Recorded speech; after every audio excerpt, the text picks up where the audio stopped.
कल यानी कि 24 जुलाई को पूर्व नियोजित तरीके से सीसेट के विरुद्ध धरना प्रदर्शन शुरू हो गया। यह दिल्ली के मुखर्जी नगर के वर्धमान प्लाजा के नीचे शुरू हुआ तथा इस आंदोलन को शांतिपूर्ण तरीके से आयोजित किया गया तथा शाम को नेहरू विहार से बतरा तक एक कैंडल मार्च भी किया गया। अब प्रश्न आंदोलन के सफल और असफल होने का।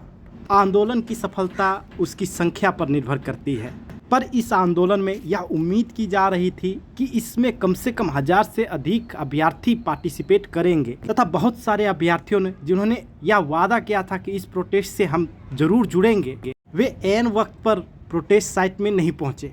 इसीलिए आंदोलन में अभ्यर्थियों की संख्या 100 से 200 तक ही सीमित रह गई। अगर जिन जिन अभ्यर्थियों ने अपने पर्सनल डिटेल्स साझा किए थे कि हम लोग आज प्रोटेस्ट से ज़रूर जुड़ेंगे, अगर वे अभ्यर्थी इस प्रोटेस्ट से जुड़ जाते तो शाम को यह आंदोलन उठाना ना पड़ता और यह प्रोटेस्ट कंटिन्यू चलता रहता जब तक कि सरकार सारी बातें मान ना लेती। पर बात सिर्फ उन अभ्यर्थियों की नहीं है जिन्होंने अपने पर्सनल डिटेल्स साझा किए थे और कहा था कि हम लोग प्रोटेस्ट से जुड़ेंगे, बल्कि उन अभ्यर्थियों की भी बात है जिनको इस प्रोटेस्ट से ज़रूर जुड़ना चाहिए था, क्योंकि वे भी एक पीड़ित हैं। पर सभी सोचते हैं मेरे प्रोटेस्ट में ना जाने से क्या होगा, लोग तो प्रोटेस्ट में जा ही रहे हैं और प्रोटेस्ट चलेगा भी। यही सोच यूपीएससी अभ्यर्थियों को ले डूबी। अगर बात रेलवे और एसएससी की होती तो वहां पर अभ्यर्थी अपने हक की लड़ाई के लिए सड़कों पर उतर जाते हैं, पर यूपीएससी अभ्यर्थी बहुत ही ज़्यादा स्वार्थी होते हैं, खुद की लड़ाई को भी दूसरे के कंधे पर थोप देते हैं। और जब भी बात प्रोटेस्ट में आने की होती है तो सभी पैसे की धौंस दिखाते हैं, कहते हैं मैं तो भाई प्रोटेस्ट में नहीं आ पाऊंगा लेकिन मैं फंडिंग कर दूंगा।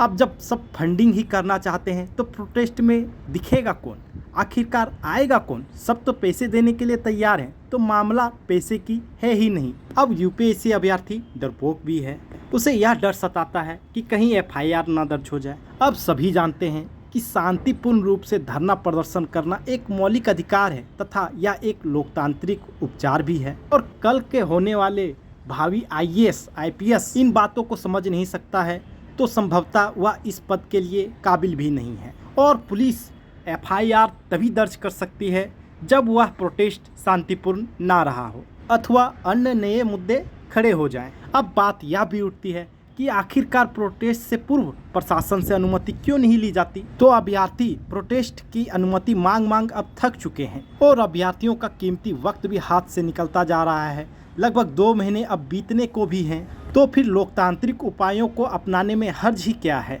कल के प्रोटेस्ट में सांकेतिक सफलता तो मिली है, लेकिन जिस तरह से सफलता की उम्मीद की जा रही थी कि यह निरंतर बना रहेगा तथा हम लोग तब तक प्रोटेस्ट साइट से नहीं उठेंगे जब तक हमारी मांगे ना मान ली जाए, उस मामले में तो असफल हुए ही हैं। और आने वाले 2 से 3 दिनों के अंदर एक बड़ा और अंतिम प्रोटेस्ट किए जाने की बात की जा रही है। अंतिम इसलिए कि अगर इस बार अभ्यर्थी इस प्रोटेस्ट में शामिल नहीं होंगे तो फिर हम लोग अपने टाइम को क्यों खोटी करें? लड़ाई किसी अकेले की तो है नहीं, फिर बोझ अकेला क्यों उठाए? और इसीलिए आगामी आंदोलन में भारी संख्या में भीड़ जुटती है तो फिर इस आंदोलन को आगे बढ़ाया जाएगा, अन्यथा इस केस को यहीं पर रफा दफा करते हुए यहीं पर ख़त्म कर दिया जाएगा और सभी अपने अपने घर चले जाएंगे। और शायद तब पता चलेगा कि पैसे से आंदोलन खड़ा नहीं किया जा सकता। इसके लिए दृढ़ इच्छा शक्ति तथा संख्या बल का समर्थन चाहिए। अब कई अभ्यर्थी यह भी बोलते हैं कि हम लोग अलग अलग स्टेट से हैं तो दिल्ली में प्रोटेस्ट कैसे ज्वाइन करें? तो यह बात जानना जरूरी है कि अधिकांश अभ्यर्थी जो कल प्रोटेस्ट में शामिल हुए थे वे अलग अलग राज्यों से दिल्ली में सिर्फ प्रोटेस्ट ज्वाइन करने के लिए आए हैं। और अगर किसी को आर्थिक समस्या है तो उनका सारा खर्च भी यह ग्रुप उठा रही है, चाहे वह उसके रहने का खर्च हो अथवा खाने पीने का खर्च। और जो भी एस्पायरेंट्स इस आंदोलन से निस्वार्थ भाव से जुड़ना चाहते हैं, चाहे वह लड़की ही क्यों ना हो, वे भी दिल्ली में अपने फैमिली के साथ इस प्रोटेस्ट से जुड़ने के लिए दिल्ली आ चुके हैं। समस्याएं सबके पास हैं, अपवादता 1-2 समस्याओं को छोड़ दें तो वे सारे अभ्यर्थी इस प्रोटेस्ट को ज्वाइन कर सकते हैं, पर वे कर नहीं रहे हैं। जब प्रोटेस्ट चलती है तो उसमें आर्थिक खर्च भी बहुत अधिक आती है, चाहे वो खाने पीने का सामान हो, चाहे वो अन्य अदर इंस्ट्रूमेंट्स का खर्च हो। और इसीलिए यह आंदोलन आर्थिक रूप से बहुत दीर्घकाल तक वहनीय नहीं हो सकती, क्योंकि यह ग्रुप किसी भी अभ्यर्थी से आर्थिक सहायता नहीं लेती।